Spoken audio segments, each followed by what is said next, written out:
is the cruelest test. Every man fails it sooner or later. Even nations and empires have failed the test of time. For time is really a kind of summation, a consensus of all the challenge. What is worthy to pass through the nets of time, to survive as part of our own time, we call tradition.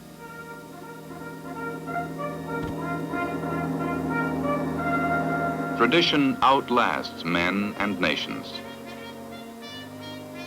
Tradition, for all its outward symbols, is a state of mind, a way of looking at the experience so that men's accumulated wisdom can be brought to bear upon our own time, upon our own way of life.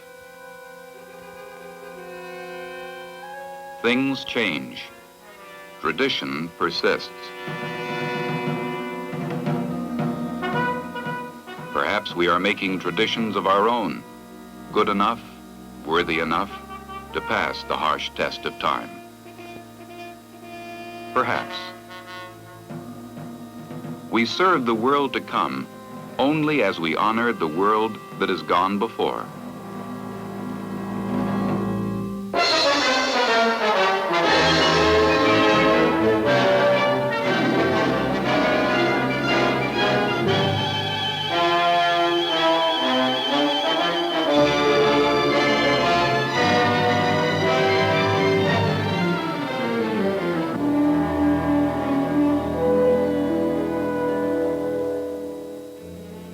The world is old, but from a man's point of view, it is always young when you go down to the sea in ships.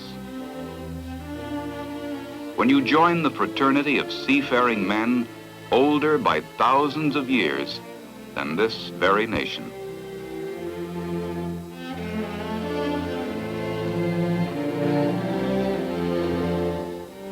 It's a new ship, this guided missile destroyer, or DDG, up to the minute, a ship for our time. Good enough? Let's hope so. You never know how well a ship or a man will measure up. Time, as we have said, will tell. You've got a bit of time of your own. Time to kill, the saying goes. So kill it constructively. Think a little, especially since this is the age of the thinking man. Long before this ship was commissioned, the experts of this new old Navy of yours went to school to learn about her.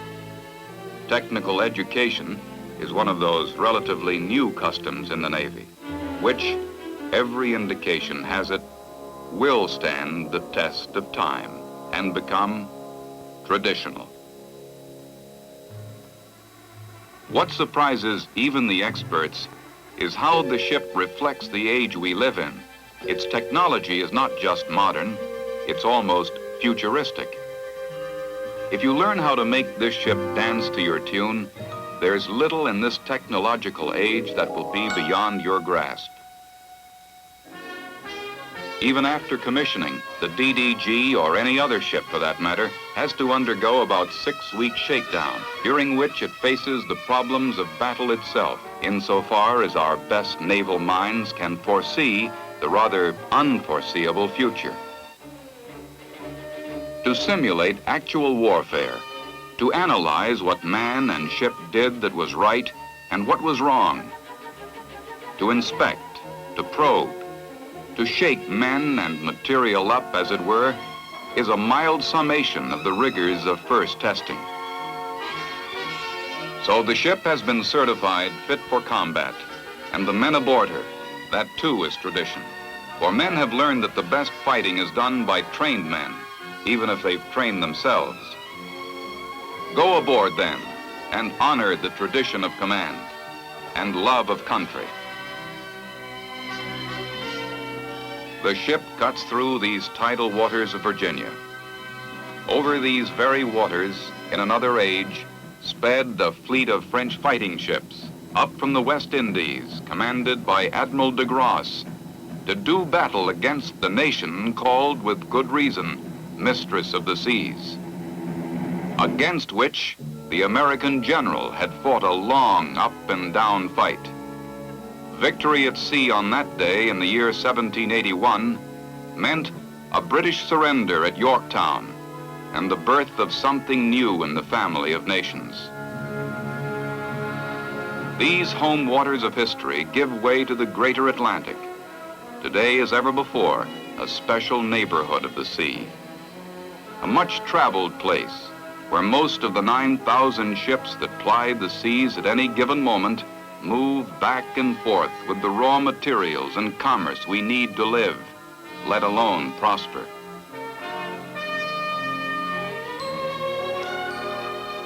We had to earn the right to be a great nation. This ship on which you sail is part of the earning. It is part of the seafaring tradition of a nation settled from across the sea, strong on earth through its power upon the sea. Power is never an absolute. It is always relative. Your own strength is irrelevant if an enemy is stronger. This is one tradition that time will not conquer. Power is a combination of things, but most of all, power is men. Power at sea is what men can do because of what they are, with what they have. What men have, far more than the hardware that meets the eye, is spirit. For all this dazzling equipment, the potential enemy will have his own.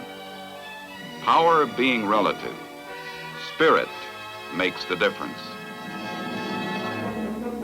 During World War II, the Allied navies finally overcame the Nazi submarine, destroying one sub for every ship lost in the year that broke the submarine onslaught, 1944. Up to then, it was hard going. But it would have been much more simple if we then had the homing torpedoes, the rocket-launched torpedoes, the advanced sonar, and the dozens of other up-to-the-minute refinements of today's ASW forces. Today, we have to track down nuclear submarines that run far more silently and far more deeply and evasively than the submarines of World War II. Their speed and endurance, their silence, and their numbers always tend to counterbalance the new weapons we can now bring to bear upon them. Look at Polaris, our own submarine-launched weapon. Consider that it can strike targets about 3,000 miles away. There is every reason to believe that others have similar missiles in their own subs. Again, power is relative. So too is the wisdom that must accompany it.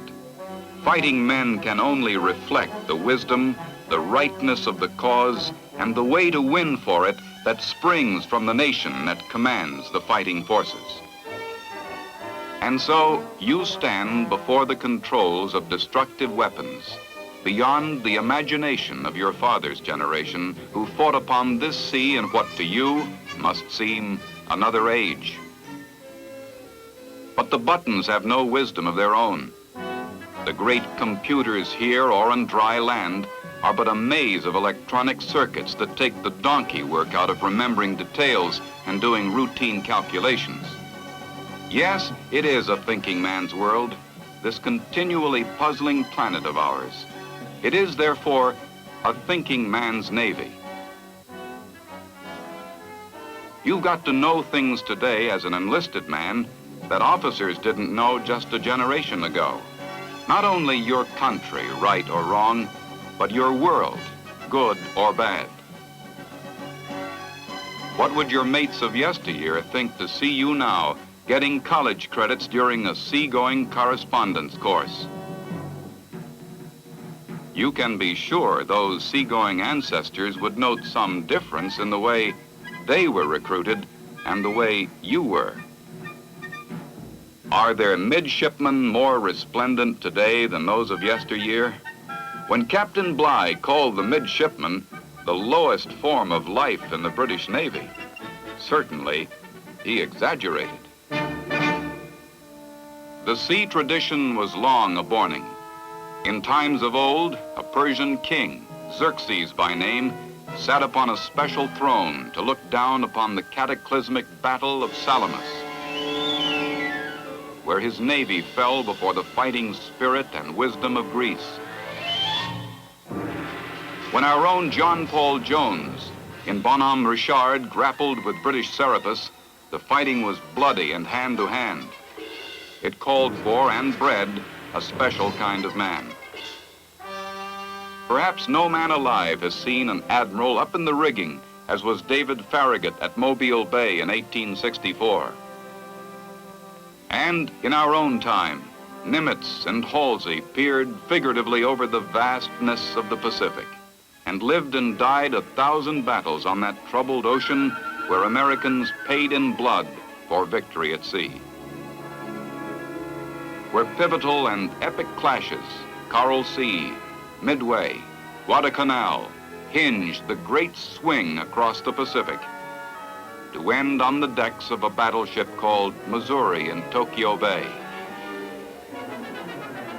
Men who live today remember those days when the tide of the rising sun was turned. Men live today who could tell of Savo and the Slot, of Leyte Gulf and Okinawa.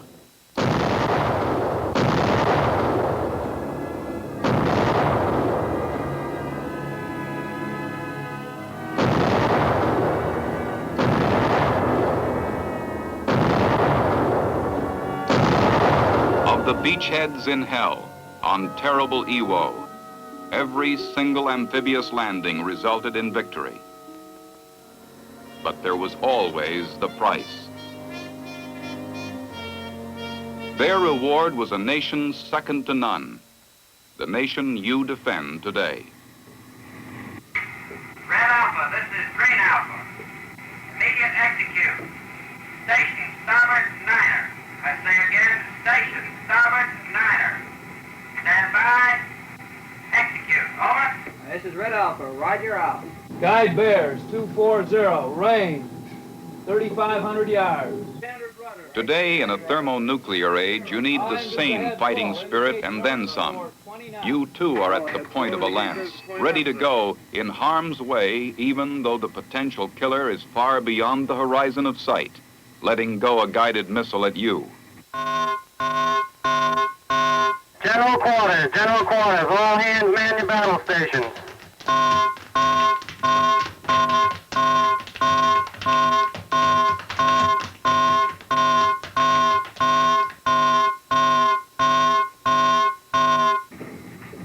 Ready to relieve you? Very well, we have 2 unidentified air contacts bearing 180, range about 100 miles. Course 000 at 300 knots, altitude 10,000 feet. We're on course 230, speed 20. Very well. I relieve you, sir. Stand relieved. This is Mr. Morse. Mr. Lauk has the con. Mr. Lauk, I have the con. Mr. Lauk, come right to 270, increase speed 25 knots. Right standard rudder. All engines ahead. Flank indicate 202 RPM. Right standard rudder, sir, coming to 270. All head flank, 202 RPM. Captain, we have 2 bogies, 180, 40 miles.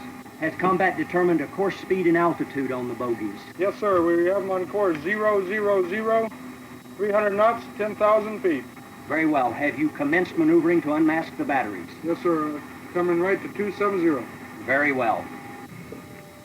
And so if time is the test, endurance is part of it.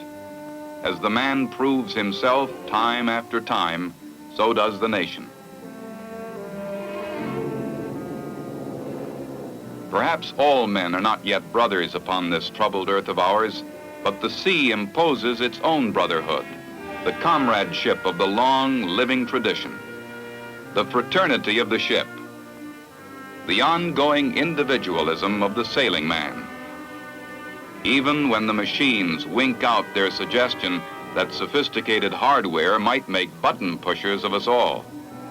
Pure illusion, that idea. Men today must be smarter than ever to use the new gear, which, like the old, is there to be useful. Even in this age of iron ships, you need iron men to go with them, whose minds are as sharp as their muscles. If the canvas is gone from the mast of the fighting ship, the seagoing tradition remains, even as we build our part of it in our own generation. Joseph Conrad wrote of men who came together to talk of the sea. They talked of rough weather, of the good old time that is perhaps better to remember than to experience. They talked of life that goes all too soon, of youth that is here for the fleeting moment, of youth and the sea, glamour and the sea, the good, strong sea, the salt, bitter sea that could whisper to you and roar at you and knock your breath out of you. By all that's wonderful, it is the sea, I believe, the sea itself. Or is it youth alone? But wasn't that the best time? That time when we were young at sea? To know the sea, this single but infinitely varying sea, is to know the past and the future too. It leads now as ever to the land where your fathers died and where your sons will be born. It is a realm for man's new adventures, to seek oil and gold and other treasures. A place to move or to stay a while, perhaps in time to dwell. For the sea too is part of our Father's house and contains many mansions.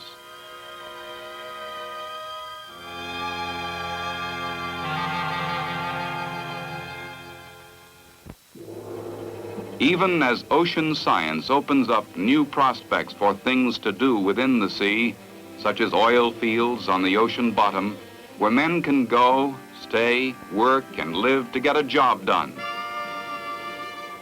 Already the deep seagoing vehicles emerge. Fantastic shapes to travel far and deep,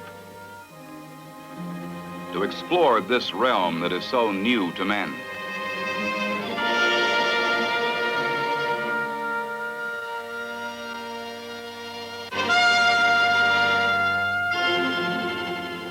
To explore this wet dimension where fish and plant life could feed the growing population of a hungry planet. The Navy has an oceanographic fleet of surface ships and underwater craft to study the nature of the bottom land, the winds and weather of the subsurface water, the migration of fish.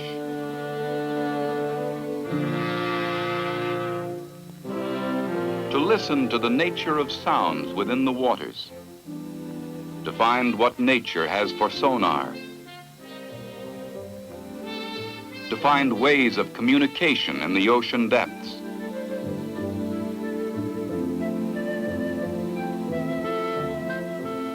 The sea becomes, in our own time, the birthplace of man's newest traditions. The age of ocean exploitation reminds us of the age of geography, when a new world was found and settled.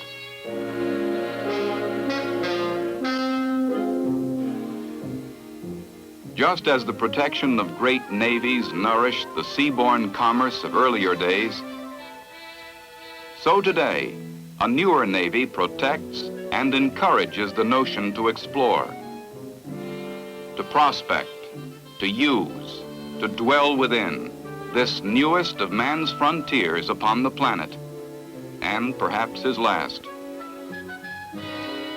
This promising frontier where every decade yields more knowledge than all the centuries that have gone before.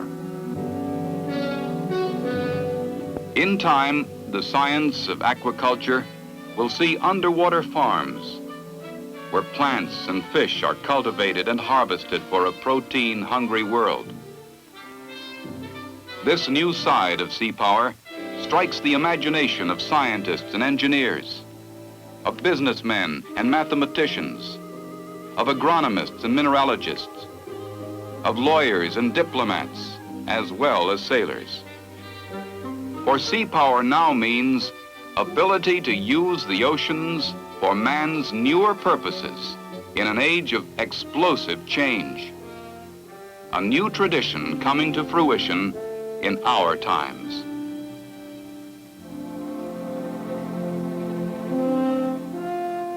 Sea grant colleges will rise to encourage pursuit of knowledge from the sea, just as the land grant colleges grew from small agricultural beginnings to the great universities of today. The sea's the thing, to catch the awareness of the young who have lives to live, careers to follow, from the great sea that gave life to us all. 40 times the size of America, the sea is an extension of America's purposes on the planet. It is ours to compete for, these oceans that belong to no man, to no nation, therefore to all men and to all nations.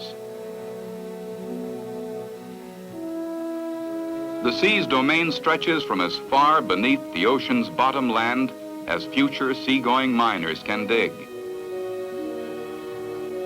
Upward through this cubic realm of water, covering a topography of mountains, canyons, and plains far more extensive than those upon the dry land. Upward to the surface of the waves that hide the empire beneath. Still upward to the air above the sea where men move in peace, if peace is our destiny. In war, if that is our destiny. Perhaps men will be wise before the promise of the inner sea. Perhaps they will not carry their quarrels here, having learned that history teaches us expensively. Only time will tell what man's ventures on the floor of the sea will bring, for man's technology offers a new world to use. Undersea dwellings, workshops, mining towns and factories, storage depots, military bases, or concentrations of defensive weapons. Nuclear power on, in, and under the sea. As in the past, the use will fit the endeavor, and the endeavor will fit the use. Man who has inherited the earth has inherited the sea as well. If he is to have true dominion over the waters, he has a lot of self-improvement to bring about in everything from his attitude to his scholarship.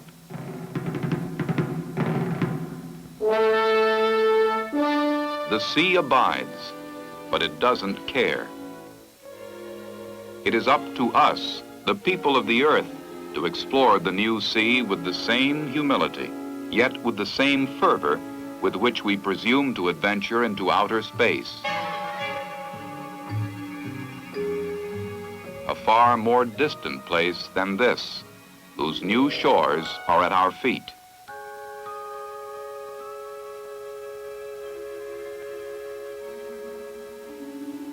The new technology, changing more in this one generation than it has in all the centuries that have gone before.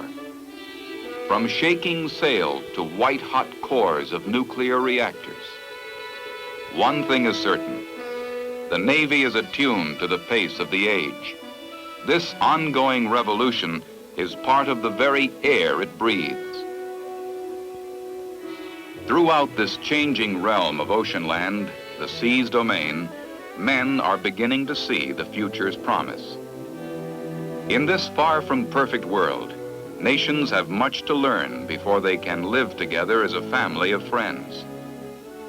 Until they do, naval forces must consider the sea a place where rights and treasures are to be defended, where new forms of international law to fit the need must evolve. Nations who would enjoy their rights within the sea's far boundaries must be able to assert these rights with more than words. Today, we can launch missiles from submarines. Soon, the sea will afford launching spots for anti-missile missiles. We may well see surface effects ships that carry cargo across the oceans at better than 80 knots. Merchant ships at such speeds can open entire new markets, just as the jet age opened the airways from continent to continent. As the sea becomes visitable, explorable, and exploitable, it becomes a destination as well as a highway. It will have to be protected, to be made as secure for the rights of men and nations as the land itself. The future always has its air of fantasy. But this future is already partly here, already partly planned. Tomorrow's Navy, to defend tomorrow's rights, will move and, if necessary, fight within this multi-dimensional sea. You are one man upon a single ship. But no fact on earth is more symbolic of what men call history. The sea is the visible face of time, recording greatness and oblivion, depending always upon how young men served their native land. Young men manned the ships that challenged first the sea, then the enemy. Command is but the apex of the wisdom below, the spirit below, on which command depends. These are the secondary weapons, the tools that will seem primitive if we let time cut them down to less than they are today. And this is relative to the job ahead, to keep America great upon the earth because she is strong upon the sea. The primary weapons, if you would see their faces, look around. Man is still the measure. And so we must cherish the old traditions that have proved their worth. None so old, none so enduring as those of this sea upon which we sail. Yet the old forever begets the new. Thus, we already savor tomorrow's promise.